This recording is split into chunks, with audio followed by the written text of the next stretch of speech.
Bonjour à tous, avant-dernière étape pour le pape François ici au Mexique avec une journée à Morelia dans cette ville de 600 000 habitants, capitale de l'état du Michoacán au centre du Mexique à 1 heure de vol de Mexico. Morelia, c'est une ville classée au patrimoine mondial de l'UNESCO du fait de son architecture typique du 16e. Cette ville pourrait être malheureusement bien classée au rang de la criminalité car les cartels de la drogue ont étendu leur emprise avec la peur, la violence qui va avec pour la population. D'ailleurs, la foule ce matin, avant la messe, a compté jusqu'à 43.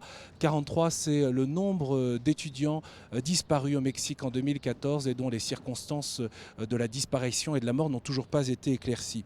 Morelia, c'est aussi une terre de foi où 94% de la population se dit catholique, une terre de martyrs, notamment au cours de ces années terribles, à la fin des années 1920, lors de la répression du gouvernement mexicain contre les catholiques, contre le mouvement des Cristeros. C'est donc là à Morelia que le pape François a rencontré les prêtres, les religieux, les religieuses, les consacrés, les séminaristes. Ambiance de feu dans ce stade de la ville à l'arrivée du pape François. Intense moment de prière pendant la célébration de la messe. Malheur à moi si je n'évangélise pas. Voilà ce que le pape François leur a redit. Nous ne voulons jamais être des employés de Dieu, des fonctionnaires du divin. Formule choc du pape François dans un pays concerné par le cléricalisme. Face aux difficultés du quotidien, le pape a appelé à ne pas céder à la résignation, cette tentation qui nous fait nous retrancher dans les sacristies, cette tentation qui empêche d'annoncer, de louer, qui empêche de prendre des risques.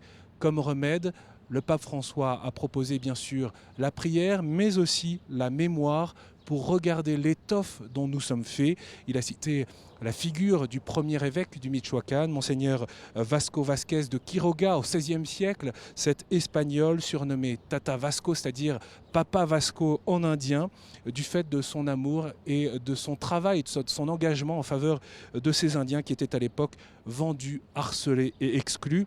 Monseigneur Vasco fut un grand évangélisateur, défenseur des pauvres.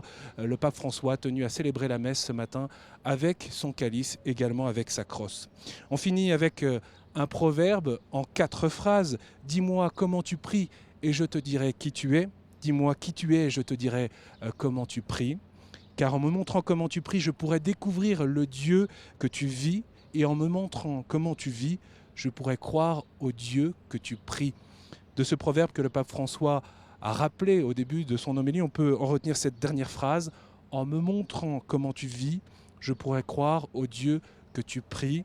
Eh bien, par sa manière d'être, son attention aux plus fragiles, sa manière de bénir, de saluer, c'est bien cela que le pape François manifeste ici au Mexique pour montrer le Dieu qu'il prie. Prochaine étape à Morelia, ce sera la visite de la cathédrale notamment, et puis cette rencontre avec les jeunes, un grand moment bien sûr attendu que vous pourrez suivre sur KTO. Vous pouvez également retrouver l'ensemble du programme de la visite du pape au Mexique sur le site internet de KTO.